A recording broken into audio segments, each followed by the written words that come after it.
Hello friend, this is Kapil. आज का हमारा टॉपिक है धर्म, दैट मीन रिलीजन, जो कि मैंने रामचंद्र की संपूर्ण कृतियाँ पार्ट फर्स्ट से लिया है और इसका पूरा क्रेडिट श्री बाबूजी महाराज को जाता है। सो शुरू करते हैं। आदिकाल से ही मानव जाति ईश्वर की उपासना, बाहरी तौर से दिखाई देने वाले तथ्यों यानी कि फैक्ट्स के रहस्यों को जानना और मूलभूत तत्वों को ग्रहण करना आदि की ओर प्रयत्नशील रही है।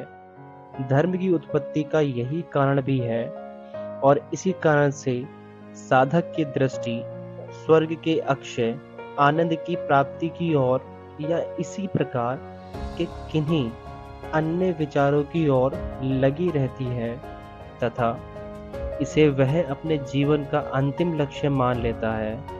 फलस्वरूप विश्व में अनेक धर्मों की उत्पत्ति हुई, जिनके रूप एवं आचार संहिताएं उनके महान प्रवर्तकों के निजी अनुभवों पर आधारित थे।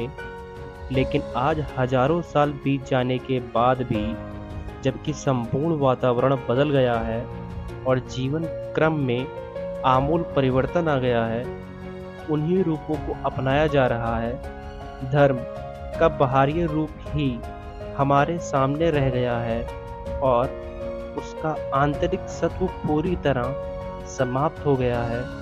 इसका फल यह है कि धर्म का माध्यम घिसा पिटा हो गया है और यह कहना अनुचित न होगा कि वर्तमान धर्म भूतकाल यानी कि पास्ट का अवशेष मात्र या मृतकों की अस्थियों की तरह रह गया है। हमने वास्तव में सच्चे धर्म को कब्र में दफना दिया है। हम धर्म के नाम पर तालियां बजाने के अलावा और कुछ नहीं करते हैं। धर्म की सही आत्मा खो चुकी है और उसके स्थान पर मात्र औपचारिक ही रह गई है। अब सिर्फ बाहरी रूप में कर्मकांड ही हमारी नजरों के सामने रह गए हैं और हम उन्हें ही अत्यधिक कट्टरता और हट के साथ पकड़े हुए हैं। इनमें सत्य का स्पर्श लोश मात्र भी नहीं है। दूसरे शब्दों में, सत्य में हमारा विश्वास घटकर खत्म सा हो गया है। यह विभिन्न रूपों तथा आडंबरों में फंसकर विकृत हो गया है। दुर्भाग्यवश धर्मांधता और पक्षपात आधुनिक धर्म के स्थायी लक्षण हो गए हैं। औपचारिकता के प्रति हमारे अंधविश्वास ने हमें वास्तविकता के बारे में अंधेरे में डाल रखा है और अनजाने ही हमने अपने अंदर उन लोगों के प्रति जो दूसरे रूपों एवं विधियों में विश्वास करते हैं घृणा बढ़ा ली है। यही कारण है कि आज विभिन्न धर्मों के अनुयायियों डिसिपल्स के बीच विदेश और कलह का वातावरण फैला हुआ है। भारत ने राजनीतिक स्वतंत्रता तो जरूर हासिल कर ली है, लेकिन अपनी आज़ादी या आत्मा की स्वतंत्रता पाना अभी बाकी है। उदार दृष्टिकोण और स्वतंत्र चिंतन का अभाव ही इसमें सबसे बड़ी बाधा है। सारा वातावरण पूर्वग्रह और प्रतिद्वंदिता से भरा हुआ है। समाज और संस्कृति का संपूर्ण ढांचा उसी नींव पर स्थित है। सांप्रदायिक विद्वेष हमारी सभ्यता के पतन का मूल कारण है। आज भारत में 3000 से अधिक जातियां हैं और हर जाति की अपनी अलग इकाई है। आरंभ में ये जातियां श्रम के वर्गीकरण को सुलझाने के लिए श्रमिकों और शिल्पियों के विभिन्न संघों के रूप में गठित की गई थीं, लेकिन आज प्रत्येक संघ खुद को समाज से अलग करने की कोशिश कर रहा है और एक स्वतंत्र इकाई के रूप में रहकर दूसरों के प्रति घृणा और ईर्ष्या जेलसी का भाव रखता है। इस प्रकार संपूर्ण समाज विघटन की ओर अग्रसर हो रहा है। वह समय अब निकट ही है जब इस दुर्गुण का अंत जल्दी ही हो जाएगा। प्रकृति इस दोष को समाप्त करने के लिए कार्यशील है।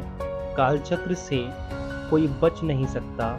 जाति विदेश के तीव्र समर्थकों एवं प्रचारकों को इसे चेतावनी के रूप में लेना चाहिए। यदि वे समय रहते अपने को सुधार नहीं लेते तो वे उसके दुष्परिणाम से बच नहीं सकते। ईश्वर की इच्छा पूर्ण होकर ही रहेगी। पूर्व ग्रह सबसे बड़ा दोष है। आध्यात्मिक जीवन के लिए तो यह सबसे घातक विष है। यह व्यक्ति को अपने तक ही सीमित कर देता है, जिससे वह व्यापक दृष्टिकोण तक की पहुंच खो बैठता है।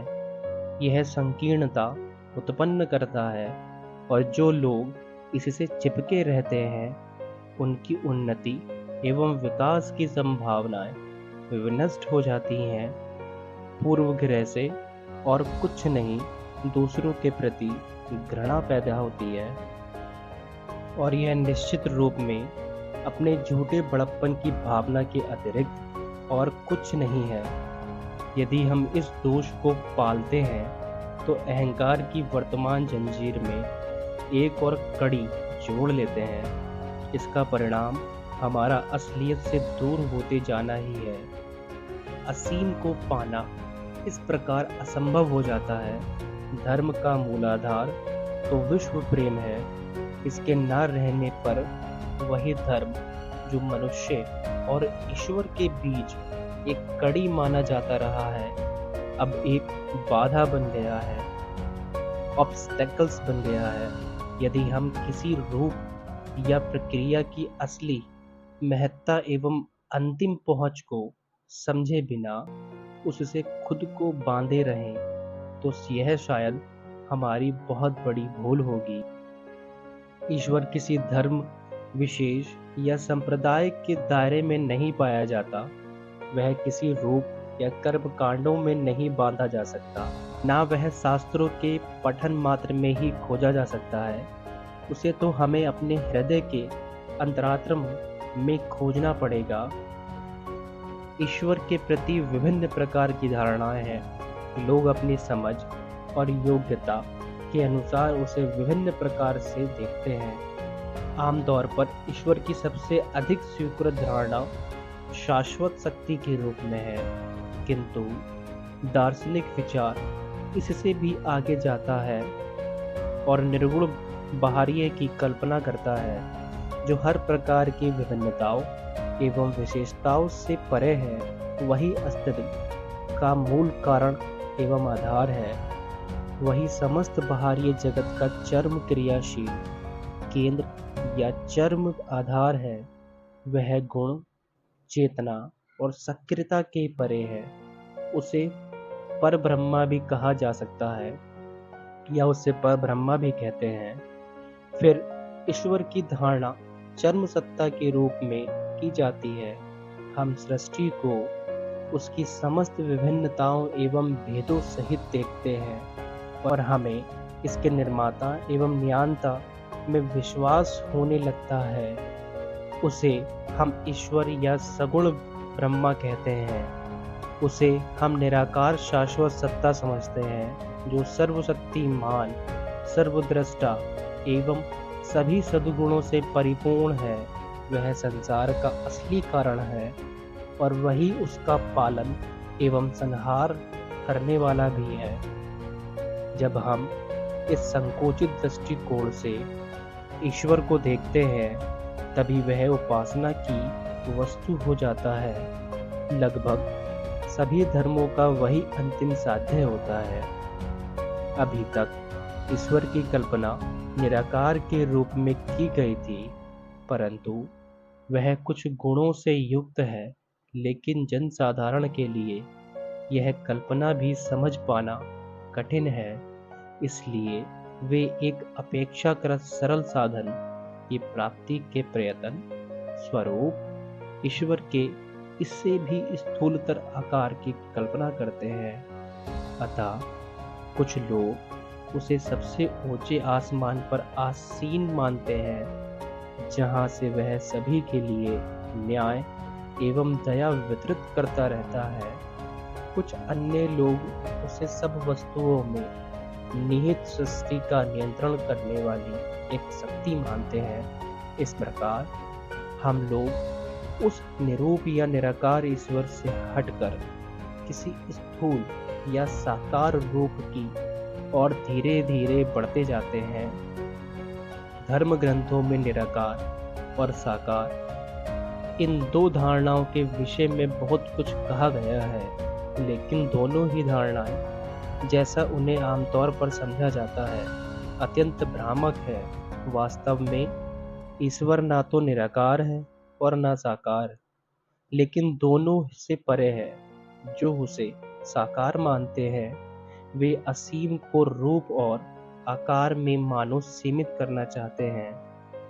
परिणाम यह होता है कि उनमें संकीर्णता पैदा हो जाती है और वे सदा के लिए उन्हीं सीमाओं में बंधे रहते हैं।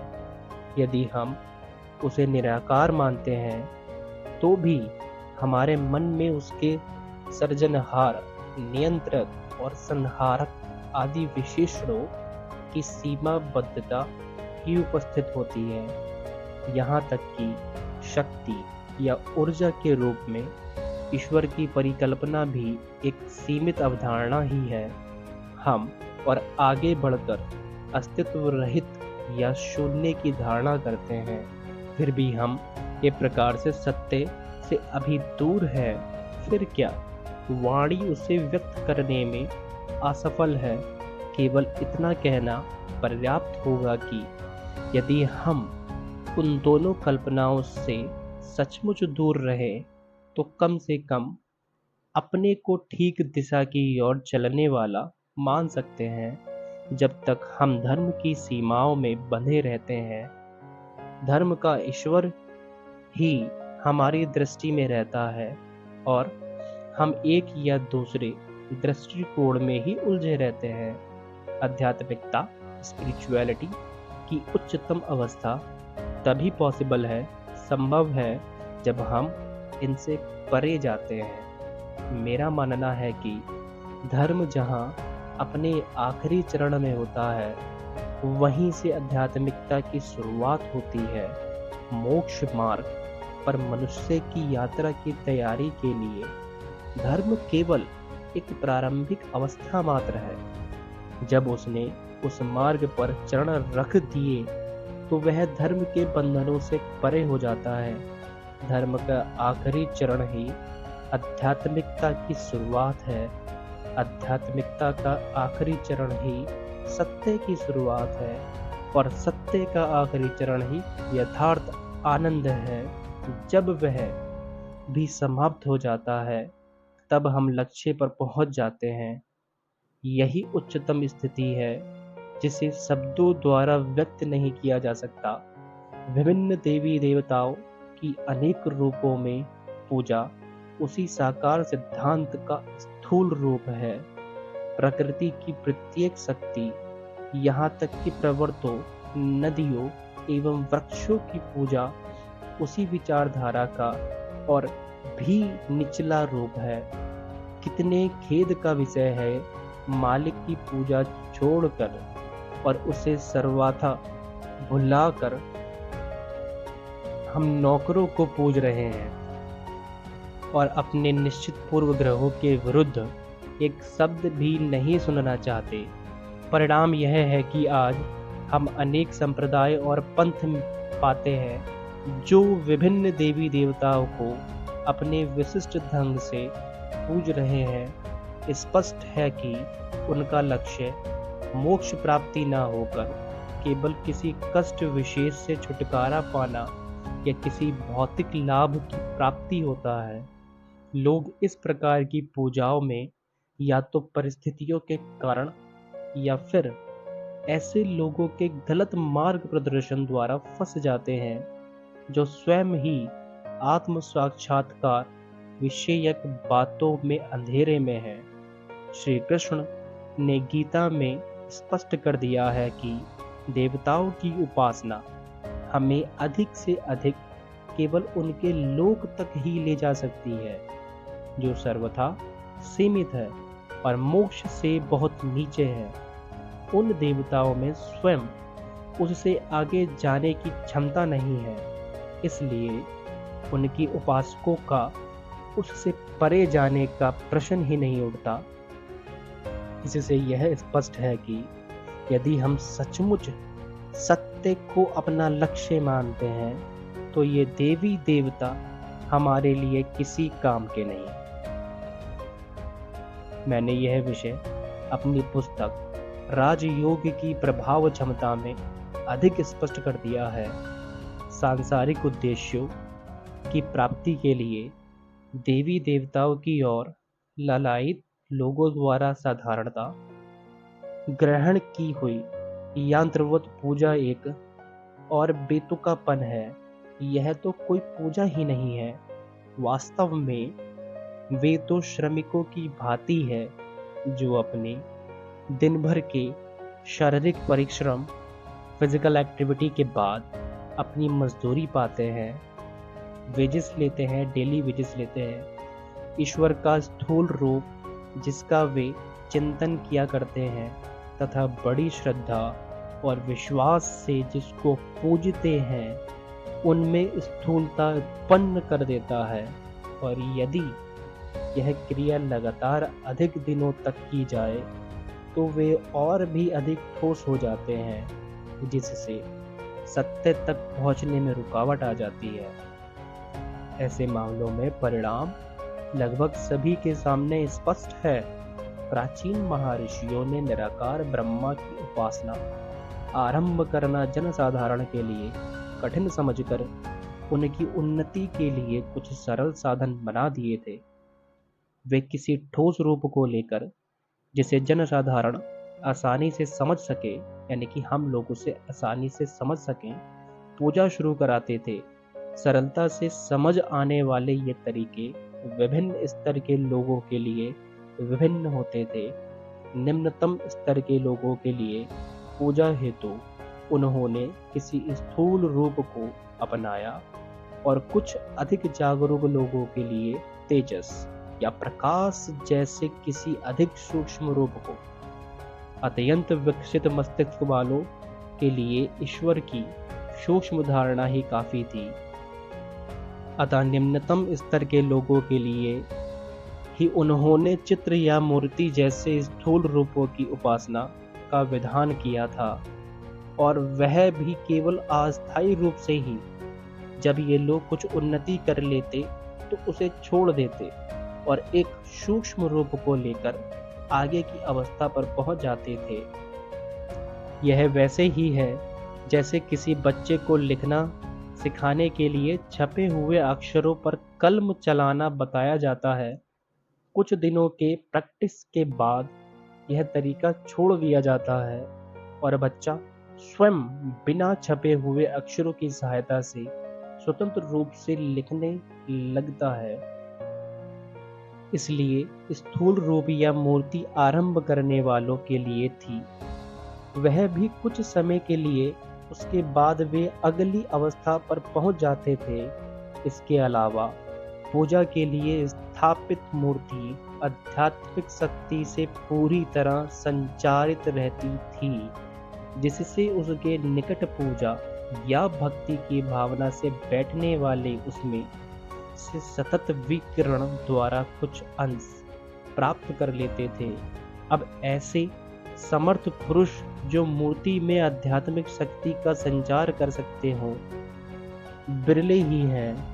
यद्यपि प्राण प्रतिष्ठा की रीति अभी तक केवल औपचारिक रूप से ही चली आ रही है, फलस्वरूप वे स्थान और मूर्तियों जो हजारों वर्ष पूर्व उद्यापित कर दिए गए थे, इस समय तक लगभग सभी प्रभाव खो बैठे हैं, जिससे भक्ति और पूजा के लिए वहां जाने वालों को कोई व्यवहारिक लाभ नहीं होता। फिर भी इसमें कोई शंका नहीं कि यह उपाय केवल उन्हीं लोगों के लिए अपनाया गया था जो निम्नतम कोटि के थे तथा बुद्धि की निम्नतम के कारण अन्य किसी भी प्रकार से ईश्वर की भक्ति नहीं कर पाते थे। पर यह तो सत्य ही है कि यदि कोई यही साधन जड़ता से अंत तक अपनाए रहे तो यह निरर्थक होगा और उससे कोई आध्यात्मिक लाभ संभव नहीं। संत कबीर जी ने कितनी सुंदरता से यह विचार निम्न पंक्तियों में रखा है। आई एम कोटिंग, पाहन पूजे हरि मिले तो पूजिए पहाड़, ताते यह चाके भली पीस खाए संसार। मेरे विचार से जो लोग इस प्रकार की पूजा में जीवन भर चिपके रहते हैं वे अनिश्वरता के गहरे कीचड़ में ही फंसे रहते हैं। उन्हें वहां से निकालना बहुत कठिन है। कुछ समय के सतत अभ्यास से वे इसमें इतने अधिक जकड़ जाते हैं कि किसी भी अवस्था में उससे मुक्त होने के लिए सोच भी नहीं सकते। वे इसमें निश्चल पड़े रहते हैं। जो विचार उन्होंने पहले से अपना लिए हैं वे उनसे अलग होना भी नहीं चाहते। यही नहीं, वे अपनी विचार शक्ति लगाकर उन्हें और अधिक दृढ़ और स्थूल बना देते हैं। प्रत्येक वस्तु अपने अनुरूप ही प्रतिबिंब डालती है, शैडो डालती है। यदि वस्तु सूक्ष्म है तो उसकी छाया भी सूक्ष्म होगी और यदि वस्तु स्थूल है तो छाया भी स्थूल होगी। यदि हम ठोस वस्तु पर ध्यान केंद्रित करें तो निश्चय ही हम अंदर से ठोस हो जाएंगे। उन गुरुओं ने बड़ी तबाही की है जिन्होंने पवित्र पुस्तकों से जो कुछ सीखा उसे आभूत जनता के सामने कठोर और स्थूल रूप में रख दिया। यह मस्तिष्क की मननशीलता नष्ट कर देती है। यदि कोई व्यक्ति ऐसी भयानक अवस्था उत्पन्न कर लेता है तो वह सदा के लिए नष्ट हो जाता है। वह विस्तृत दृष्टिकोण का रास्ता खो बैठता है और आगे उन्नति करने की उसकी क्षमता भी खत्म हो जाती है। ऐसे लोगों की तुलना कुएं के मेढकों से की जा सकती है जिसका कार्य क्षेत्र संकुचित होता है, दैट्स मीन फिक्स्ड होता है, किंतु जिसे वे पूर्ण एवं पर्याप्त समझते हैं वे चारों ओर से घिरे हुए बंद क्षेत्र में चक्कर काटा करते हैं। वे आजीवन एक ही वस्तु पर सिर धुना करते हैं। देवताओं की कथाओं और उनके दृष्टांत को ही वे पर्याप्त एवं सब कुछ समझते हैं।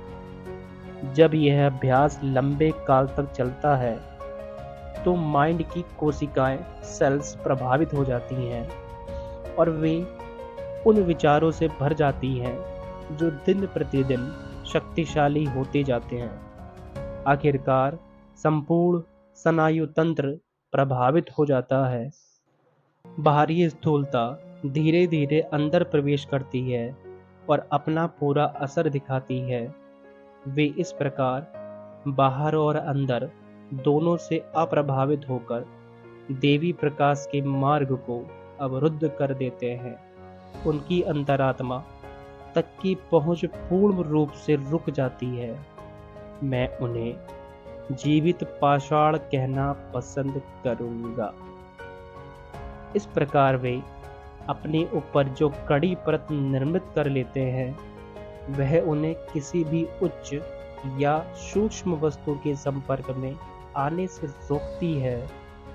वे इसके प्रभावों से मंत्रमुग्ध से रहते हैं और उसे एक आध्यात्मिक अवस्था समझते हैं, यद्यपि वे वास्तव में उससे बहुत दूर है।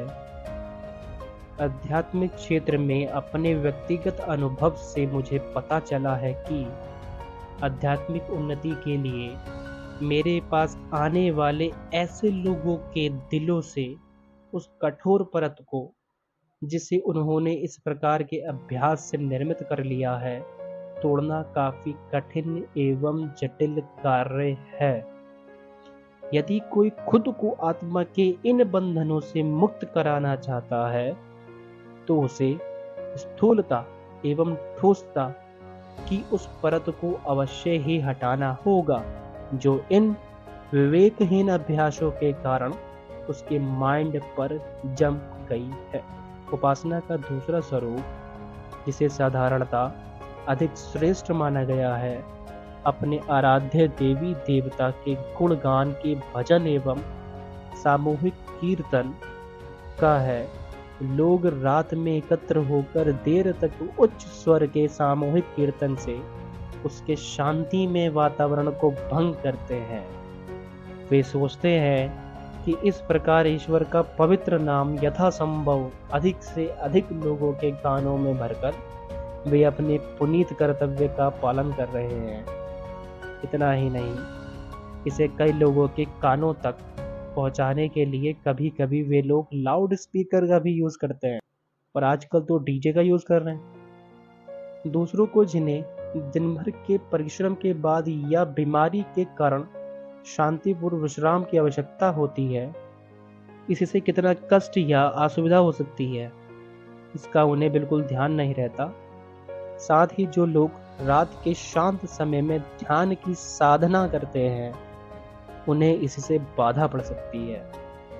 इसके अतिरिक्त जिस प्रकार यह प्रक्रिया आजकल आम तौर पर की जाती है, उससे हमारी आध्यात्मिक प्रगति में कोई खास फायदा नहीं होता, और फलस्वरूप इससे पर्याप्त लाभ नहीं होता।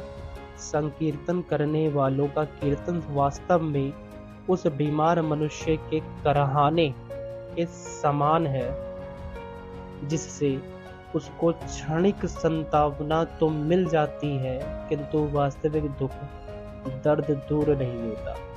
इसलिए यह कीर्तन उनके किसी काम का नहीं, सिवाय इसके कि उस मधुर संगीत के प्रभाव से वे मुग्ध हो जाते हैं, और उस समय के लिए उनका विचार उनके लक्ष्य की ओर खिंच जाता है। हम जो कुछ भी सोचते, विचारते या मनन करते हैं, उससे हमारे अंतर में स्पंदन उत्पन्न होते हैं। जब ये स्पंदन बढ़ते हैं तो ऐसी शक्ति पैदा करते हैं जो ध्वनि के साथ बाहर फूट पड़ती है। ये स्पंदन अपने साथ व्यक्तियों के विचार तथा भावनाओं के प्रभाव लिए रहते हैं। इसलिए शुद्ध मन का प्रभाव अपवित्र मन के दुष्ट प्रभाव से नष्ट हो सकता है। इसलिए यदि इन क्रियाओं से पूर्ण लाभ उठाना हो तो अवांछित तत्वों को दूर ही रखना चाहिए। चैतन्य महाप्रभु ऐसा ही करते थे और अपने संकीर्तन में ऐसे ही लोगों को रखते थे। इनकी सच चरित्रता एवं शुद्धता से वे पूर्ण रूपेण परिचित थे, अतः वे बंद स्थान में ही कीर्तन करते थे। उसमें कोई बाहरी व्यक्ति शामिल नहीं हो सकता था। वास्तव में संकीर्तन प्रारंभिक प्रगति में सहायक नहीं होता। काफी उन्नति के बाद इससे केवल कुछ हद तक लाभ हो सकता है। यह सबसे अधिक असरकारक तभी होता है जब पवित्र विचारों से भरे हुए किसी अनुकूल वातावरण में किया जाए। गंभीर मानसिक क्रियाओं के बाद यह एक मनोरंजक परिवर्तन का भी काम कर सकता है। आजकल दुर्भाग्यवश इन क्रियाओं का लक्ष्य भी उच्चतम नहीं होता। बहुधा ऐसे साधक देवताओं के भौतिक रूप और स्थूल शरीर एवं क्रियाओं के विचार में ही डूबे रहते हैं। इस स्थूल धारणा का प्रभाव आंतरिक स्थूलता एवं अपारदर्शिता के अलावा कुछ नहीं होता, जिसे वे ऐसे साधन क्रम में अपने अंदर भरते रहते हैं। एक स्थूल धारणा हमें निश्चय ही सीमाओं एवं बंधनों में बांध देती है, जिससे अंतिम पहुंच या पूर्ण मुक्ति कभी संभव नहीं हो सकती। यही कारण है कि वर्षों की साधना होते हुए भी वे खुद को उपलब्धि के निम्नतम स्तर पर ही पाते हैं। वे जैसे सभी कुछ एक सड़ते हुए कुंड में खोजना चाहते हैं, जहां जीवन धारणा के लिए नितांत आवश्यक प्राणवायु तक नहीं है। उन्होंने ऐसे कुंड को अपना स्थायी निवास बना रखा है। मोती के निर्माण के लिए उचित प्रकाश की आवश्यकता होती है। बंधनों से पूर्ण मुक्ति पाने के लिए हमें सूक्ष्मतम और शुद्धतम बनने का प्रयत्न करना चाहिए, जिससे हम ईश्वरीय गुणों के अनुरूप हो सकें और उससे पूर्ण समानता स्थापित कर सकें। वास्तविक जीवन का अमृत केवल उसके ही लिए है जो खुद को तत्व संबंधी वांछित स्तर पर ला सके। जितना मैं रीड कर पा रहा हूँ इस आर्टिकल को, बाबूजी इसमें स्ट्रिक्टली बोल रहे हैं कि जो लोग यह सोचते हैं कि जागरण करने से वो लोग खुश हो रहे हैं, पर लेकिन उनके इस एक्टिविटी से जो लोग इसे पसंद नहीं करते हैं, या जो इंसान बीमार है, जिसको डिसीजेज है काफ़ी सारी, वो कुछ पल के लिए तो इसको एंटरटेन करेगा, बट उसके बाद उसके अंदर इरिटेशन होने लगेगी। तो ये चीज़ सही नहीं है कि आप अपने आप को खुश करने के लिए दूसरों को दुखी कर रहे हो। That's the unfair thing. And जो सेकेंड थिंग बाबूजी ने इसमें बताई है कि जो आइडल वर्शिप थी, जो मूर्ति पूजन है, उसमें पहले के लोग क्या करते थे, जो निम्नतम स्तर के लोग हुआ करते थे, जो उस आध्यात्मिकता को एकदम से कैच नहीं कर पाते थे, तो उनके सामने एक मूर्ति का रूप ला करके रखा जाता था, और वो निश्चित नहीं होता था, वो एक पीरियड ऑफ टाइम के लिए होता था कि जब तक वह समझ ना जाए कि आध्यात्मिकता क्या है, तब तक उस मूर्ति को उसके सामने रखा जाता था। उसके बाद उस मूर्ति का कोई महत्व नहीं होता था। हालांकि जब मूर्ति रखी जाती थी और जब तक वो आध्यात्मिकता को प्राप्त करता था, उस मूर्ति के अंदर गुरुओं के द्वारा आध्यात्मिकता को ट्रांसफर करा जाता था, ट्रांसमिट करा जाता था। फिर उसके पीरियड ऑफ टाइम के बाद वो आध्यात्मिकता उस मूर्ति से वह खींच लिया करते थे। तो आजकल के लोग ऐसे हैं जो वही बात आज भी मान रहे हैं, जो आइडल वर्शिप करते हैं। आइडल वर्शिप लोगों का मानना है कि हमको ईश्वर को किसी रूप में देखना है। ईश्वर किसी रूप में नहीं हो सकता, वो किसी रूप में आके आपकी मदद कर जाएगा। उसके बाद उस शरीर का जिसमें वह आए थे उसका कोई महत्व नहीं है, वो एक आपकी तरह ही एक इंसान होगा।